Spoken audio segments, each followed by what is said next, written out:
அனைவருக்கும் வணக்கம்.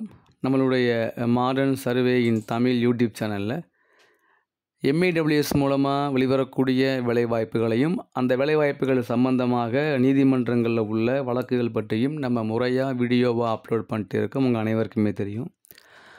ஸோ எம்ஏடபிள்யூஎஸில் பார்த்தீங்கன்னா இந்த தேர்வு எப்போ கால்ஃபர் பண்ணாங்களோ அந்த தேர்வு கால்ஃபர்லேருந்து இந்த அறிவிப்பு சம்மந்தமாக, தேர்வு சம்மந்தமாக, இன்டர்வியூ சம்மந்தமாக, கவுன்சிலிங் சம்மந்தமாக அப்படின்னு பல்வேறு நிலைகளில் வழக்குகள் இருக்குது நீதிமன்றங்களில்.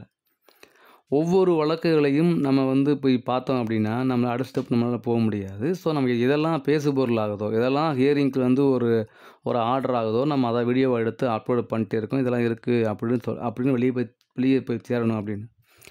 அதில் பார்த்தீங்க அப்படின்னா இப்போ ரீசெண்டாக டிப்ளமோ லெவலில் உள்ள போஸ்டிங்களுக்கான கவுன்சிலிங் நடந்து முடிஞ்சிருக்கு. ஃபஸ்ட்டு பேஸ் கவுன்சிலிங், ரவுண்டு 2 கவுன்சிலிங்காக அந்த கால் லெட்டர் வர்றது, யாரெல்லாம் தேர்வு பண்ணியிருக்காங்க அப்படிங்கிற வெளியிட்டாங்க. இத்தகைய சூழ்நிலையை பார்த்தீங்க அப்படின்னா நம்ம கடந்த வாரம் ஒரு வீடியோ அப்லோடு பண்ணியிருந்தோம். இந்த டிப்ளமோ லெவல் போஸ்ட்டோடைய கவுன்சிலிங்கில் லாஸ்ட் நாள் நடந்த ஒரு மாற்றம் என்ன நடந்துச்சு அப்படின்னு வீடியோ போட்டிருந்தோம். அதில் பார்த்தீங்கன்னா டிப்ளமோ லெவல் போஸ்ட்டோட கவுன்சிலிங்கில் லாஸ்ட் நாள் என்ன பண்ணிட்டாங்கன்னா எஸ்சிஏ உமன் பிஎஸ்டிஎம் வேக்கன்சியை எஸ்சிஏ உமன் கன்வெர்ட் பண்ணி அந்த லாஸ்ட் நாள் கவுன்சிலிங்க்கு எஸ்சிஏ உமன் யாரெல்லாம் போனாங்களோ அவங்க என்ன பண்ணிட்டாங்க, அந்த போஸ்ட் என்ன பண்ணிட்டாங்க செலக்ட் பண்ணிட்டே வராங்க.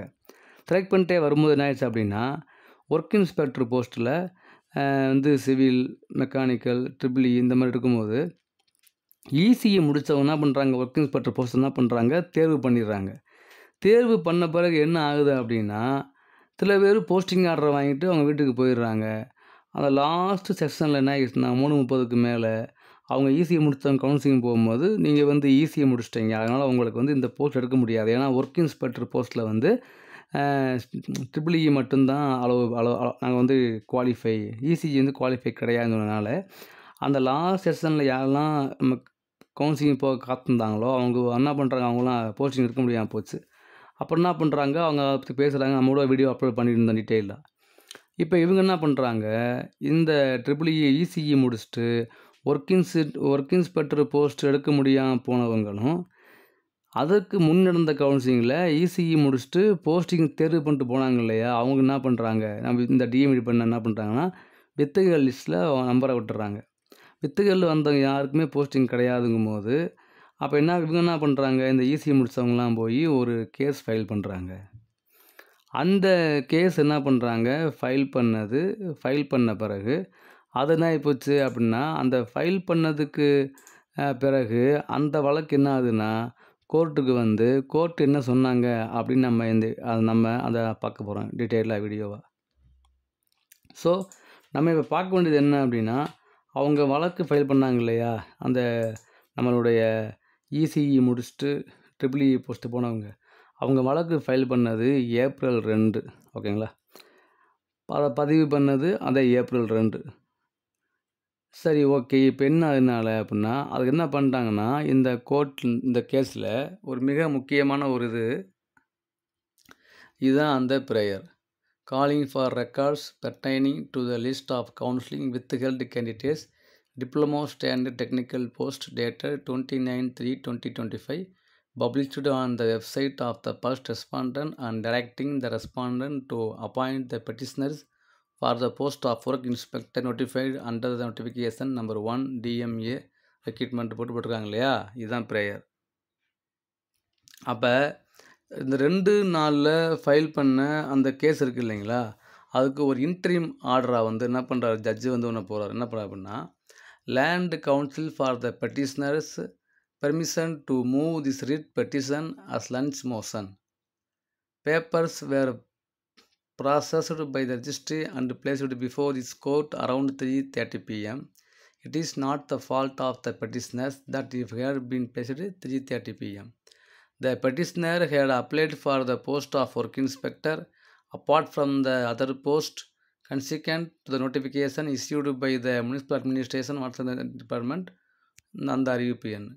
It is claimed and is not disputed that the petitioners had qualified in the written examination and later had also qualified in all other tests and were also called for interview and CV and were also placed in the selection list and finally called for counseling, which is actually the last stage before posting order are issued.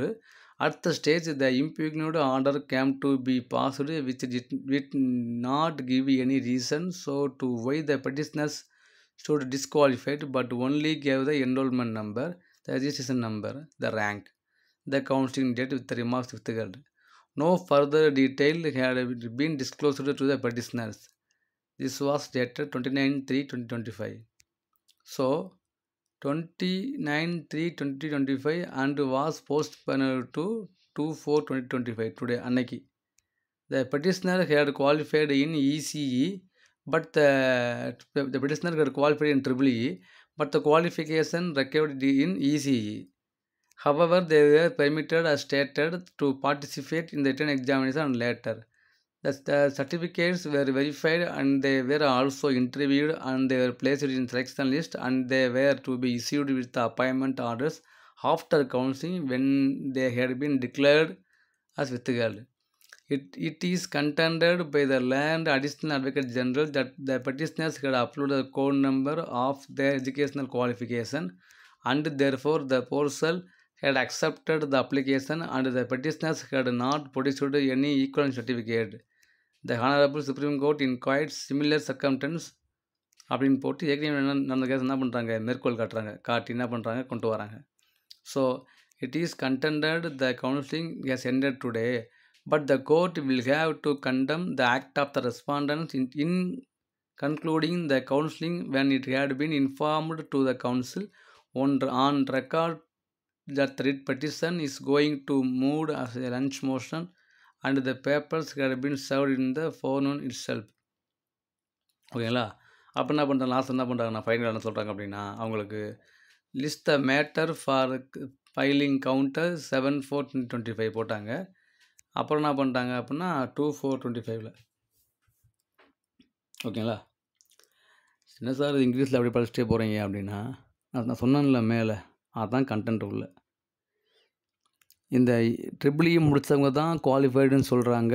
ஆனால் ECE முடித்தவங்களுக்கு இந்த வேலை இல்லைங்கிறாங்க. அவங்க exam apply பண்ணாங்க, interview exam எழுதினாங்க, interview முடித்தாங்க, அப்புறம் CV முடித்தாங்க. எல்லாம் முடிச்சுட்டு counselling போகும்போது ஆர்டர் தரதுக்கு முன்னால் சொல்லிட்டாங்க அப்படின்னு சொல்கிறாங்க. அது மட்டும் இல்லாமல் ட்ரிபிள்இக்கு இசிக்கு என்ன ஈக்குவலன்ஸ் இருக்குது அப்படிங்கக்கூடிய ஒரு ஈக்குவலன்ஸ் சர்டிஃபிகேட் அவங்க காமிக்கலை. அதனால் நாங்கள் என்ன பண்ணுறோம், அவங்கள என்ன பண்ணுறாங்க, இது பண்ணுற சொல்கிறாங்க, அவங்கள இது பண்ணுறாங்க. நீங்கள் ட்ரிபிள்இயும் ஈசியும் ஒன்றா அப்படின்னு ஒரு இதை கொடுங்க அப்படின்னு சொல்கிறாங்க. ஆனால் அதுக்கு எந்த சர்டிஃபிகேட்டுமே இல்லை, அவங்க ப்ரொடியூஸ் பண்ணலை. அதனால என்ன பண்ணுறாங்க அப்படின்னா, அவங்கள நாங்கள் என்ன பண்ணுறோம், இந்த மாதிரி அவங்கள இந்த போஸ்ட்டுக்கு ட்ரிபிள்இ தான் எலிஜிபிள், ஈசி குவாலிஃபை இல்லைன்னு நாங்கள் அவங்கள இது பண்ணுறோம் அப்படின்னு அவங்கள என்ன பண்ணுறாங்க, உங்களுக்கு நீங்கள் இந்த ட்ரிபிள்இ போஸ்ட்டுக்கு நீங்கள் எலிஜிபிள்னு சொல்கிறாங்க. அவங்க என்ன பண்ணுறாங்க, கோர்ட்டில் என்ன பண்ணுறாங்க, கேஸ் போடுறாங்க. கேஸ் போட்டு 4/4 அதாவது முந்தானத்து பார்த்தீங்களா, they said counselling to be held. Court என்ன சொல்லிடுச்சு அப்படின்னா 2 நாளில் கோர்ட்டு ஆர்டர் போடுது. வழக்கு பதிவு பண்ணது 2 நாளில் தான். அன்றைக்கி என்ன பண்ணுறாரு ஜட்ஜு, ஒரு ஆர்டர் பாஸ் பண்ணுறாரு. 4 நாளில் இவங்களுக்கு கவுன்சிலிங் வைக்கணும்னு ஆர்டர் பண்ணுறாங்க. அப்போ 4 நாளில் இந்த இசிஇ முடிச்சுட்டு கவுன்சிலிங்கில் போய் போஸ்டிங்கு எடுக்காமல் போனவங்களும், ஏற்கனவே அந்த இசிஇ முடிச்சுட்டு போஸ்டிங் எடுத்தவங்களும், அதாவது வித்துகளில் இருக்கு இல்லையா, அவங்க எல்லாருமே என்ன பண்ணுறாங்க, கவுன்சிலிங் அட்டன் பண்ணுறாங்க. அட்டன் பண்ணிட்டு வந்துட்டாங்க, அவ்வளோதான். இது அப்படி நிற்கிது. கவுன்சிலிங் போய் அட்டன் வந்துருக்காங்க, அவ்வளோதான். அப்போ April 7 என்ன பண்ணுறாங்கன்னா அடுத்த ஹியரிங் வரும்னு போட்டிருக்காங்க. இப்போ நம்ம டவுட் என்னென்னா, இந்த கேஸ் முடிஞ்ச பிறகு டிப்ளமோ லெவலுடைய கவுன்சிலிங் ஆரம்பிப்பாங்களா அப்படின்னு தெரியல. இல்லை டிப்ளமோ லெவலுடைய கவுன்சிலிங் 2 இல்லை இன்னும் சார் முடிச்சிட்டாங்க அப்படின்னா அவங்க நெட்டில் போட்டிருப்பாங்க, இன்னும் போடலை. அப்போ டிப்ளமோ லெவலுடைய கவுன்சிலிங் இந்த கேஸ்னால் தாமதமாகுதா அப்படின்னு தெரியலை. இல்லை இசிஇ முடிச்சுட்டு ட்ரிபிள்இ இந்த ஒர்க் இன்ஸ்பெக்டர் போஸ்ட்டை எடுக்க முடியாமல் போனாங்க இல்லையா, அவங்களுக்கு இந்த போஸ்ட்டை ஃபில்லப் பண்ணிவிட்டு அப்புறம் ஃபில்லப் பண்ண போகிறாங்களான்னு தெரியல. ஸோ எதுவாக இருந்தாலும் நம்ம வெயிட் பண்ணி தான் பார்க்கணும். ஸோ அடுத்த 7ஆம் தேதி வருது. ஸோ அதுவே நம்ம என்ன பண்ணணும், நம்ம வெயிட் பண்ணி தான் பார்க்கணும். ஸோ இந்த மாதிரி ஏகப்பட்ட வழக்குகள் இருக்குதுங்க. சானிட்டரி இன்ஸ்பெக்டரில் வழக்கு இருக்குது, ஒவ்வொரு வழக்கையும் நம்ம படித்து பார்த்தோம்னா நமக்கு வந்து நான் சொன்ன மாதிரி நமக்கே கன்ஃபியூஸாக இருக்குது. எங்கே ஆரம்பிக்குது, எங்கே போகுது, எங்கே முடியுது அப்படின்னு எனக்கு தெரியல. அப்படியே ஒரு கன்ஃபியூஸாக இருக்குது. ஆனால் மெயின் கண்டென்ட் மட்டும் நம்ம இன்ஃபார்ம் பண்ணணும்னு நம்ம இன்ஃபார்ம் பண்ணியிருக்கோம். தேங்க்யூ.